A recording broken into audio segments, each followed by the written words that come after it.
Hello friends, स्वागत है physio पाठशाला में। तो आज हम दोबारा से एक न्यू टॉपिक डिस्कस करने वाले हैं।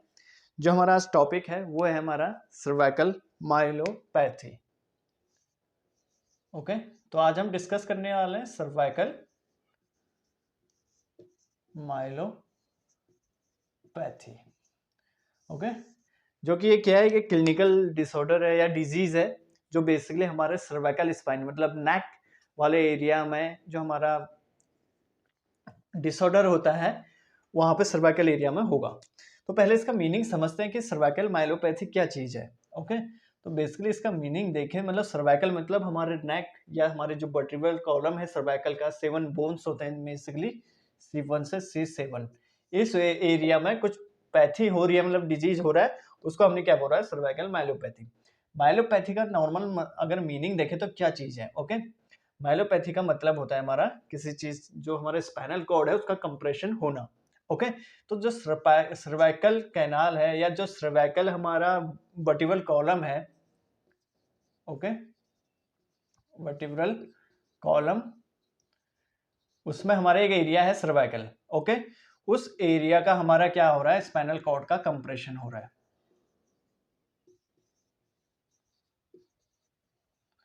Spinal cord compression.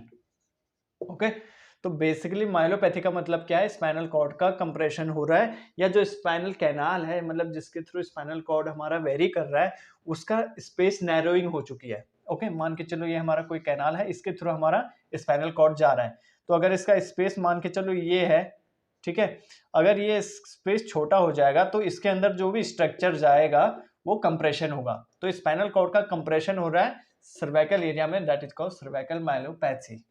ओके, तो सर्वाइकल माइलोपैथी का हमें नॉर्मल एक आइडिया लग जाएगा कि सर्वाइकल माइलोपैथी क्या चीज है।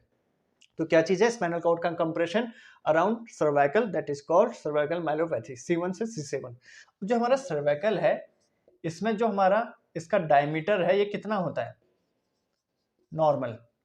तो नॉर्मल जो इसका डायमीटर होता है वो होता है 17 to 18 मिलीमीटर। ओके, तो बेसिकली इसका जो नॉर्मल डायमीटर होता है, जो यहाँ पे हमारा वर्टिब्रल कॉलम का जो वो है जहाँ पे हमारा डिस्क और जो हमारा कैनाल रहती है उसका डायमीटर होता है 17 to 18 मिलीमीटर। ओके, अगर ये नैरोइंग होते जाएगा तो यहाँ पे हमारा कंप्रेशन आएगा। ओके, तो बेसिकली हमारा सर्वाइकल माइलोपैथी क्या है, spinal cord compression around cervical. Normal diagram के थ्रू समझते हैं। ओके, ये ऊपर स्केल वाला पार्ट है, समझ लो, नीचे हम ये बोन बनाते हैं।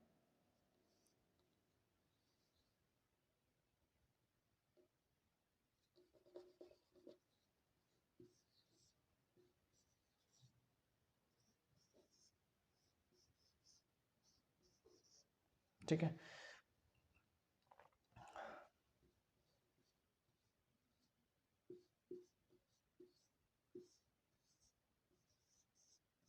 ये हम लेटरल व्यू में देख रहे हैं। ओके, डायग्राम नॉर्मल ऐसे समझने की कोशिश करना। दिस इज आवर डिस्क,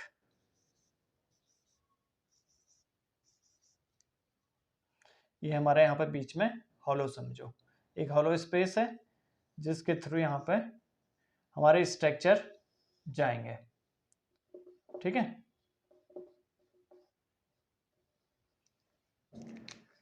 जिसके थ्रू हमारा स्पाइनल कॉर्ड जाएगा। ये जो हमारा डायग्राम आपको ब्लू ब्लू में दिख रहा है, दिस इज स्पाइनल कॉर्ड। ठीक है, ये सर्वाइकल वाला एरिया हम अभी देख रहे हैं। अभी अब देखिए मेनली स्ट्रक्चर जो इस स्पाइनल कॉर्ड को कंप्रेशन दे सकते हैं अगर कहीं पे होगा। नंबर एक, अगर इस सर्वाइकल वाले एरिया में स्पोंडोलाइसिस हो रहा है, इसका स्पोंडाइलोसिस। स्पोंडाइलोसिस में क्या हो रहा है, मतलब जो इस सर्वाइकल का कर्वेचर है या जो इसके बोन्स हैं C1 C2 C3 या इनके जो जॉइंट्स हैं वहां पे डिजेनरेशन स्टार्ट हो रहा है। ठीक है,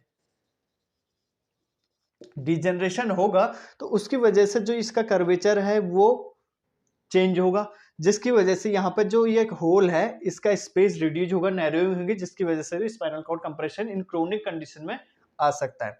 ओके, नंबर दो, अगर अब जैसे ये हमारा लेटरल व्यू से हम देख रहे हैं, ठीक है, इसमें लिगामेंट्स होते हैं, ये आगे साइड से कुछ ALL एंटीरियर लॉन्गिट्यूडिनल लिगामेंट, पीछे साइड से इस डिस्क को मेंटेन करने के लिए होता है PLL ना, आप सबने पढ़ा होगा, पोस्टीरियर लॉन्गिट्यूडनल लिगामेंट। अगर इस एरिया में जो हमारा लिगामेंट है यहाँ पे ऑसिफिकेशन स्टार्ट होगा, है ना, ऑसिफिकेशन स्टार्ट होगा तो ये इस स्पाइनल कॉर्ड को फिर से कंप्रेस करेगा, मतलब बेसिकली इस जो कैनाल है इसकी नैरोइंग करेगा, जिसकी वजह से स्पाइनल कॉर्ड कंप्रेशन स्टार्ट हो जाएगा। तो ऑसिफिकेशन या कैल्सिफिकेशन होगा PLL का, तो वहां उसकी वजह से भी हमारा स्पाइनल कॉर्ड कंप्रेशन हो सकता है, जिससे सर्वाइकल माइलोपैथी हो सकती है। ठीक है, नंबर 1 स्पॉन्डाइलोसिस, नंबर 2 PLL का ऑसिफिकेशन, और नंबर 3 अगर यहाँ पे इस एरिया पे हमारे ऑस्टियोफाइट्स निकलते हैं। ठीक है, ये जो वर्टिब्रा है C1 C2 C7 इनके बीच में से अगर ऑस्टियोफाइट निकलते हैं, फिर से इस कैनाल को कंप्रेशन कर सकते हैं, जिसकी वजह से हमारा क्या होगा, स्पाइनल कॉर्ड का कंप्रेशन। ऑस्टियोफाइट निकल रहा है। ठीक है, और रीजन क्या हो सकते हैं, और रीजन जो यहाँ पे क्या होता है, हमारा एक लिगामेंटम फ्लेवम जो पीछे से सपोर्ट देता है। ओके, अगर इस लिगामेंट फ्लेवम का हाइपरट्रॉफी होगी, हाइपरट्रॉफी की वजह से क्या होगा, यहाँ पे डिजेनरेशन होगा, और जिसकी वजह से फिर से यहाँ पे जो स्पेस है नैरोइंग होगा, तो उसकी वजह से भी हमारा सर्वाइकल माइलोपैथी हो सकता है। तो और अगर यहाँ पे मैकेनिक्स चेंज होगा, मैकेनिक्स मतलब जो हमारा नॉर्मल सर्वाइकल का कर्वेचर है, मतलब ये लोडोस उसमें कर्वेचर होता है, अगर ये कर्वेचर डिक्रीज होगा, मतलब स्ट्रेटनिंग आएगी, तब यहाँ पे दिक्कत आएगी। जो हमारे फेसेट जॉइंट है उसमें डिजेनरेशन होगा, उसकी वजह से आएगी एक्सियल लोड की वजह से।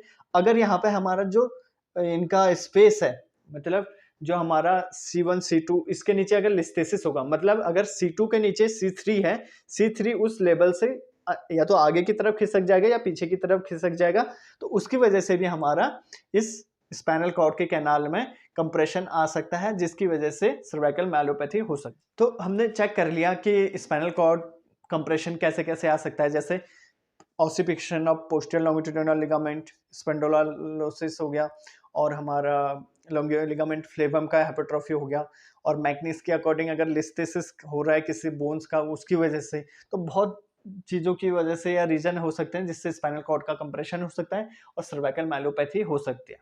अब ये सब चीज़ें होंगी तो उसकी वजह से क्या साइन एंड सिम्टम आ सकते हैं इसमें, है ना, बहुत ही ईजी है। साइन एंड सिम्टम क्या आ सकते हैं, बेसिकली न्यूरोलॉजिकल है ना। और एक चीज ध्यान रखना, जो माइलोपैथी है रेडिकुलोपैथी से डिफरेंस होता है ना।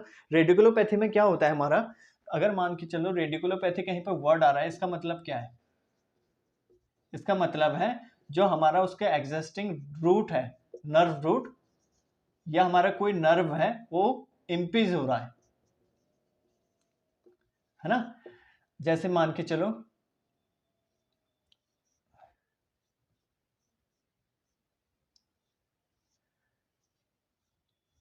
ये हमारी कोई बोन है, यहाँ से एक नर्व रूट निकल रहा है, ये यहाँ से निकल रहा है, इसका ट्रांसवर्स सेक्शन। ठीक है, अगर ये नर्व रूट यहाँ पे कहीं पे इंपेज हो रही है, तो उसकी वजह से जो साइन एंड सिम्टम्स या उसकी वजह से कोई रेडिएटिंग पेन हो रहा है, टिंगलिंग पेन हो रहा है, वो क्या है, रेडिकुलोपैथी है। बट माइलोपैथी क्या है, स्पाइनल कॉर्ड का कंप्रेशन होना। अब इसकी वजह से साइन सिम्टम क्या आ सकते हैं, बेसिकली डिपेंड करता है कि कौन सा सिवियरिटी है, मतलब ग्रेड 1 है, ग्रेड 2 है। ओके, तो डिस्टल वीकनेस आएगी, डिजिटल वीकनेस मतलब मान के चलो C1 C2 या C3 C4 कहीं पर भी हो रखा है, तो उसकी वजह से जो भी हमारा डिजिटल मतलब जो हमारे लिम्स हैं उनके जो डिजिटली पार्ट है उसमें वीकनेस आएगी, स्ट्रेंथ लॉस होगा, है ना, पावर लॉस होगा। नंबर 2 क्लम्सी होगा। क्लम्सी मतलब जो हमारा हैंड्स है या जो हमारे रिस्ट के फाइन मूवमेंट है वो नहीं हो पाएंगे, loss of hand fine movements. ठीक है, जो हमारे हैंड के फाइन मूवमेंट है वो नहीं हो पाएंगे। फाइन मूवमेंट मतलब जैसे मैं लिख रहा हूं, दिस इज फाइन मूवमेंट, मैं कोई ग्रिप कर रहा हूं, मतलब कोई जैसे मैंने ये पकड़ा है, फाइन मूवमेंट। ठीक है, कोई इंस्ट्रूमेंट प्ले कर रहा है, this is fine movement, fine movement. तो ये जो फाइन मूवमेंट है ये नहीं हो पाएंगे। ठीक है, क्योंकि यहाँ पे कॉर्टिको जो हमारा ट्रैक्ट होता है वो इन्वॉल्व होगा स्पाइनल कॉर्ड के एरिया में, वो डैमेज होगा, तो उसकी वजह से ये हमारे साइन एंड सिम्टम्स आएंगे। नंबर 2, रेडिकुलोपैथिस, ये सिम्टम्स में आ गया इसमें, जो अभी हम डिस्कस कर रहे थे इसके साइंस आएंगे, मतलब जैसे टिंगलिंग होना, ओके, पेन रेडिएट करना, मान के चलो सर्वाइकल एरिया है तो यहां से हमारे अपर लिम्ब में पेन रेडिएट करेगा, ओके। नंबर 4, हमारा नमनेस हो सकता है, ठीक है, या पैरेस्थीसिया, ओके। तो नमनेस और पैरेस्थीसिया हो सकता है, मतलब सुनपन कहीं पे जिस एरिया में कंप्रेशन होगा। नंबर 5, शोल्डर पेन या नेक पेन या नेक स्टिफनेस, ठीक है, नेक पेन या नेक स्टिफनेस हमारे जो उस अराउंड मस्कुलेचर है उसमें भी पेनफुल होगा, ओके। नंबर 5 शोल्डर पेन हो गया। उसके बाद इसमें आता है हमारा रिफ्लेक्स। रिफ्लेक्स बेसिकली बढ़ेगा, जो भी लेवल होगा लीजन का उसके नीचे अराउंड हमारे अपर एक्सट्रीमिटी और लोअर एक्सट्रीमिटी जो भी रिफ्लेक्स होंगे वो इंक्रीज हो जाएंगे, ठीक है। तो नॉर्मल साइन सिम्टम्स है इसके कि हमारा डिस्टल वीकनेस आएगा, क्लम्सी और loss of hand fine movements हो जाएंगे, मतलब जो फाइन मूवमेंट है वो उनका लॉस हो जाएगा। रेडिकुलोपैथी साइन आएंगे, जैसे रेडिकुलर पेन होगा, जो भी नर्व रूट एग्जिस्टिंग कंप्रेस होगा। नमनेस आएगी, पैरेस्थीसिया, क्योंकि बेसिकली उस साइड पे हमारा नर्व सप्लाई इंपीज हो जाएगा। शोल्डर पेन और नेक पेन आ सकता है। उसके बाद रिफ्लेक्स इंक्रीज हो सकता है। तो ये इसके नॉर्मल साइन एंड सिम्टम थे। अब कुछ हमारे स्केल्स हैं जिन्होंने सर्वाइकल माइलोपैथी को डिवाइड किया, ग्रेड 1, ग्रेड 2 कैसे क्लासिफाइड किया कि जो माइलोपैथी है सर्वाइकल, मतलब इसको इसके सीवियरिटी के अकॉर्डिंग 5 ग्रेड में क्लासिफाइड किया, वो थे न्यूरिक। तो न्यूरिक के क्लासिफिकेशन देखते हैं, क्या नाम है, न्यूरिक। इनका क्या काम, इन्होंने क्या बताया, क्लासिफिकेशन दिया माइलोपैथी का उसके सीवियरिटी के अकॉर्डिंग कि कितना सीवियर है, ठीक है। तो इन्होंने कितने ग्रेड दिए वो चेक करते हैं। पहले तो 0, फिर 1, grade 1, grade 2, grade 3, grade 4 and grade 5। अब इसमें क्या आएंगे, माइलोपैथी के साइंस, ठीक है, एंड मोटर जो हमारा गेट पैटर्न है उसके अकॉर्डिंग, ओके।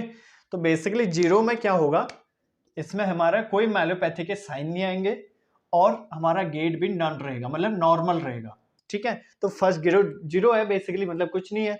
नंबर ग्रेड 1, अगर किसी को ग्रेड 1 है कैसे चेक करेंगे, इसमें माइलोपैथी के साइन आएंगे, ठीक है, बट हमारा जो मोटर गेट है नन, मतलब इसमें कोई डिफिकल्टी नहीं आएगी, मतलब स्टार्टिंग फेज है, ओके। अब स्टार्टिंग फेज है तो साइन क्या आएंगे, जैसे नॉर्मल कहीं पे भी मान के चलो 7 to 18 डायमीटर हमारा है, मिलीमीटर, अगर उसमें से कहीं पे डायमीटर थोड़ा कम होगा, 16 हो गया, तो उसकी वजह से जो कंप्रेशन होगा तो वहां पे हमारा क्या आएंगे, कुछ माइलोपैथी के हमारे साइन उसमें आ जाएंगे, बट गेट अभी उसका ठीक रहेगा क्योंकि सीवियरिटी नहीं है। अगर ग्रेड 2 है तो यहाँ पे भी हमारे सेम सिम्टम्स तो आएंगे और साथ में हमारे जो हमारा मोटर गेट पैटर्न है वो क्या होगा, slightly difficult, okay. Slightly difficult मतलब अभी जो उसका पूरा गेट पैटर्न है वो लॉस नहीं होगा बट थोड़ा डिफिकल्ट होगा, ठीक है। जहां पे उसका जो नॉर्मल हमारा कैडेंस या स्टेप ड्यूरेशन था वो जो उसका नॉर्मल था उससे थोड़ा लेस हो जाएगा, मतलब लेस इन द सेंस कि जैसे बैलेंस उसको बनाना पड़ेगा, कोऑर्डिनेशन उसको बनाने में दिक्कत आएगी, ठीक है। तो ये यहाँ से स्लाइटली डिफिकल्ट हो जाएगा उसका मोटर गेट, तो ग्रेड नंबर 2। फिर आता है ग्रेड 3। ग्रेड 3 में क्या होता है, सेम हमारा साइन सिम्टम्स तो आएगा लेकिन हमारा साथ में सिग्निफिकेंट डिफिकल्ट हो जाएगा, सिग्निफिकेंट डिफिकल्टी किसमें, हमारे मोटर गेट में, मतलब जहां पे उसको पहले की बैलेंस और कोऑर्डिनेशन बनाने में माइनर एफर्ट लगाना पड़ता था, अब उसको यहाँ पे दिक्कत आ जाएगी बहुत, है ना। तो बेसिकली या तो उसमें क्लम्सिक गेट स्टार्ट हो जाएगा या उसमें स्पास्टिक गेट स्टार्ट हो जाएगा, डिपेंड करेगा रीजन पर, माइलोपैथी किस रीजन पे है और कैसे है, ठीक है। अब क्लम्सी, और क्लम्सी में क्या होगा, जैसे हमारा वैसे कोई बेबी होता है 2-3 साल का, जब वो बैलेंस और कोऑर्डिनेशन अपना टास्क कंप्लीट करने के लिए बैलेंस बनाता है, ठीक है, कोई भी जैसे कुछ चीज पकड़ के जा रहा है बट वो गिर जाता है बार बार, सेम सेम वैसे क्लम्सी गेट होता है, ठीक है। उसमें बैलेंस और कोऑर्डिनेशन बनेगा नहीं और बार बार पेशेंट हमारे उसको पकड़ने के लिए, बैलेंस बनाने के लिए गिरेगा, ठीक है, क्लम्सी करेगा मतलब, ठीक है। उसके बाद हमारा 4th ग्रेड में क्या आता है, यस न्यूरोपैथी साइन होंगे माइलोपैथी के, और साथ में हमारा क्या आएगा, विथ गेट असिस्टेंस। असिस्टेंस मतलब यहां पर कोई चीज वो सपोर्ट के लिए लेगा चलने के लिए, लाइक गेट, ठीक है। तो 4th ग्रेड कैसे पता चलेगा कि भाई अब तो जो क्लम्सी गेट पैटर्न आ रहा था, स्पास्टिक गेट पैटर्न आ रहा था, वो भी खत्म हो गया, अब नहीं चल सकता बिना सपोर्ट के। तो ग्रेड 4 में क्या हो रहा है, myelopathy sign is active with gait pattern में हमारा गेट असिस्टेंस चाहिए, मतलब कैसे चलेगा, विथ केन या विथ एनी अदर सपोर्ट। फिर आता है ग्रेड 5। ग्रेड 5 में सेम सभी हमारे सिम्टम प्रेजेंट रहेंगे और सिवियरिटी प्रोग्रेसिव के साथ सिम्टम्स भी बढ़ेंगे, और लास्ट में इसमें यह आ जाता है कि अन एम्बुलेशन, मतलब अब भाई वो चल ही नहीं पाएगा, बेड रिडन हो जाएगा या बेड रिडन। ओके, तो जो न्यूरिक क्लासिफिकेशन था, सिवियरिटी के अकॉर्डिंग ग्रेड डिवाइड करे थे न्यूरिक ने माइलोपैथी के, तो उसमें 5 ग्रेड थे, 1 2 3 4 5, ठीक है। जिसमें सबसे पहले में अगर माइलोपैथी के साइन आएंगे बट गेट नॉर्मल रहेगा, सेकंड साइन आएंगे और बढ़ेंगे साथ साथ में, और स्लाइटली डिफिकल्टी आएगी गेट में। नंबर 3 और सिम्टम्स और अग्रेसिव होंगे और साथ में जो सिग्निफिकेंट डिफिकल्टी आएगी गेट पैटर्न में, like clumsy spastic. Number 4 symptoms और बढ़ेंगे और साथ में हमारा जो गेट पैटर्न था उसमें सपोर्ट की जरूरत है, या तो केन या एनी अदर सपोर्ट। ग्रेड 5 में क्या था, सेम बढ़ेंगे और अग्रेसिव होंगे और हमारा जो गेट है वो एनेम्बुलेटरी हो जाएगा और साथ में पेशेंट बेड रिडन हो जाएगा, ठीक है। तो ये थे न्यूरिक के क्लासिफिकेशन, तो हमने न्यूरिक के क्लासिफिकेशन देख लिए। अब इसके बाद एक क्लासिफिकेशन और आता है जैपनीज, जो हमारे जापानीज ऑर्थोपेडिक एसोसिएशन है, JOA, उसके अकॉर्डिंग जो हमारा एवोल्यूशन है ऑपरेटिव रिजल्ट्स का पेशेंट सर्वाइकल माइलोपैथी के पेशेंट का, कि उसमें कैसे हम आइडेंटिफाई करेंगे कि पेशेंट का स्कोर कितना होना चाहिए। ओके, तो उसका भी चेक कर लेते हैं। That is called Japanese orthopaedic association. इन्होंने भी बताया कि जो एवोल्यूशन है और जो ऑपरेटिव रिजल्ट्स हैं पेशेंट में, उनमें कैसे चेक करना है, ठीक है। तो इन्होंने कुछ भी दिए, इन्होंने क्या टर्म दिए, number 1 motor evolution of upper extremity, ठीक है। इसमें भी इन्होंने जो मेंटेन मैक्सिमम स्कोर था 17 है, कि अगर 17 आता है तो इट इज गुड, ठीक है। तो motor evolution of upper extremity सबसे पहले क्या दिया, 4 नंबर के लिए, दैट इज नॉर्मल। नॉर्मल मतलब सब काम कर रहा है खुद से। नंबर 3 जो हमारा फीड है वो यहाँ पे हमारा किससे होगा, विथ या तो चॉपस्टिक, ठीक है, और उसमें क्या होगा कि या तो रेगुलरली होगा या अकवर्डली होगा, ठीक है, कभी कभी। तो बेसिकली फीड हो रहा है यहाँ पे विथ चॉपस्टिक, ठीक है ना। इसमें रेगुलर है ना, मतलब चॉपस्टिक्स के साथ होगा विथ रेगुलर और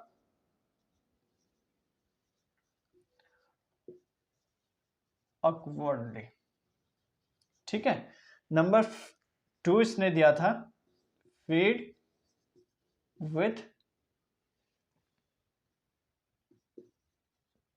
चॉपस्टिक्स विथ रेगुलरली, मतलब अब रेगुलर करेगा, ठीक है।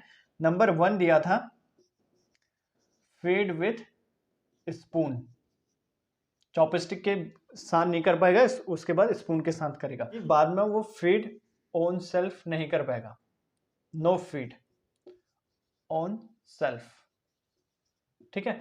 वो क्या बोलते हैं कि फीड उसके बाद ना वो चॉपस्टिक से ले पाएगा ना ही स्पून से ले पाएगा। तो ये है मोटर एग्जामिनेशन लोअर एक्सट्रीमिटी का। तो इसमें नंबर 1 4 सेम उसकी तरह नॉर्मल होगा। नंबर 3 एबल टू वॉक, ठीक है, कहां पे, ऑन लेवल सरफेस पे। लेवल सरफेस होगा, जो लेवल सरफेस मतलब एक ही सरफेस होगा, कोई अनइवन सरफेस नहीं होगा, उसमें एबल टू वॉक होगा और सामने क्लाइम टू स्टेयर्स, ठीक है, विथआउट सपोर्ट या सपोर्ट की जरूरत पड़ सकती है कभी कभी, ओके, मतलब अकवर्डली, ठीक है। तो ये नंबर 3 में आ जाएगा able to walk on level surface and climb to stairs awkwardly, मतलब जरूरत पड़ भी सकती है नहीं भी पड़ सकती। Number 2 able to walk on ground level surface, ठीक है, बट अकवर्डली यहां पर सपोर्ट की जरूरत पड़ सकती है,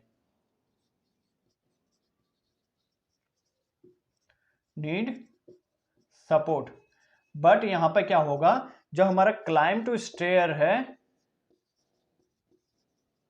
यहां पर हमें सपोर्ट चाहिए, ठीक है। तो डिफरेंस क्या आ गया सेकंड वाले में, able to walk awkwardly need support, ऊपर नहीं चाहिए था, बट यहाँ पे क्लाइम टू स्टेयर सपोर्ट चाहिए, उसके बिना ये क्लाइम टू स्टेयर नहीं कर पाएगा, ठीक है। 1 में हमारा आ जाएगा unable to walk without support, मतलब यहाँ पे हमें नीड है किसकी, ए असिस्टेंस लाइक केन, ठीक है, मतलब हमेशा हमें एक सपोर्ट चाहिए वॉक करने के लिए भी और स्टेयर चढ़ने के लिए भी, तो ये 1 में। और 0 में मतलब नॉन या अन एम्बुलेटरी, मतलब चल नहीं पाएगा, ओके। तो फर्स्ट वाले में क्या था, normal able to walk, sorry fourth वाले में, थर्ड वाले में able to walk on level surface, climb to stairs awkwardly, या तो सपोर्ट कभी चाहिए नहीं चाहिए। सेकंड में था able to walk awkwardly need support but climb to stair support चाहिए। लास्ट वाले में दोनों में हमें केन की जरूरत पड़ेगी। और फोर्थ अनएबुलेटरी, ये था लोअर एक्सट्रीमिटी का। अब आ जाते हैं हम सेंसरी, ओके। सेंसरी में सेम लोअर, मतलब lower limbs and upper limbs and trunk, इन तीनों में हमारे 3 आ जाएंगे सबसे पहले 2 1 एंड 0, मतलब कि कोई सेंसरी लॉस नहीं होगा। नंबर 1 में क्या आ जाएगा, स्लाइटली सेंसरी लॉस हो जाएगा, और 0 में आ जाएगा डेफिनेट लॉस, ओके, मतलब पूरी तरह से हमारा सेंसरी लॉस हो जाएगा। सेम इसमें भी लोअर लिम में भी, अपर लिम में भी, ट्रंक में भी तीनों पोजीशन आएंगे 2 1 0, 2 में normal, slightly loss and definite loss, ठीक है। फिर आता है हमारा बाउल में, ठीक है, बाउल में कैसा यूरिनरी है,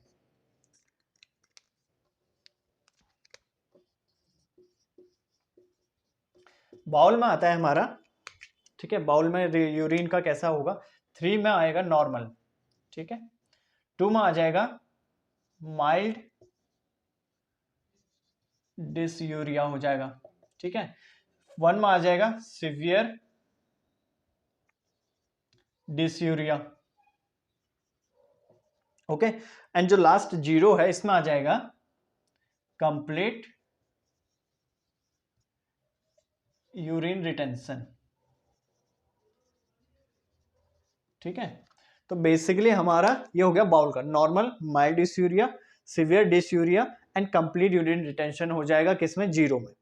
तो ये दिया था हमारा जापानीज ऑर्थोपेडिक एसोसिएशन ने, एक एवल्यूशन दिया था किसका, ऑपरेटिव रिजल्ट्स ऑफ पेशेंट का, ठीक है, एक क्राइटेरिया दिया था जिसमें हमने सबसे पहले क्या रहा था, मोटर चेकिंग करी थी, upper extremity, lower extremity, then sensory किसका, and then bowel function, okay. तो हमारा टोटल कितना बताया था कि 17 मैक्सिमम स्कोर होना चाहिए।